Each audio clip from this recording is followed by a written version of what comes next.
Je suis submergée par les déchets.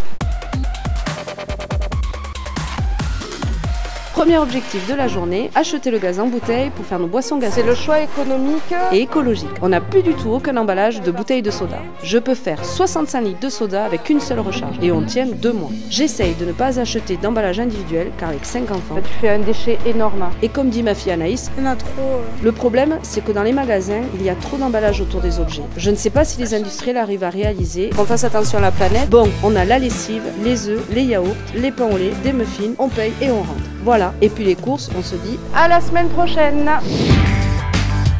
Maintenant, opération déballage. Voilà ce que c'est qu'un vrai frigo de famille nombreuse. Pour les boissons gazeuses, voici ma démonstration. Tu gazéifies toi-même en mettant le gaz mélangé à l'eau du robinet au sirop de ton choix. Ça fait une bouteille de plastique en moins dans la poubelle. Ici, c'est la réserve. Bienvenue chez une famille nombreuse. On a un deuxième frigo. Il y a des réserves partout, des réserves de Nutella, de pâtes, gâteaux, de chocolat. On achète tout en gros, mais il faut bien stocker. C'est vrai que c'est des grosses réserves. Et forcément, quand on achète beaucoup, on jette beaucoup. Des grosses choses à jeter. Plus on est nombreux, plus on a de besoins aussi, je veux dire c'est mathématique. Comme on est une famille nombreuse, on a demandé un gros conteneur. Ça c'est les achats d'hier et celles d'aujourd'hui. Elle est là.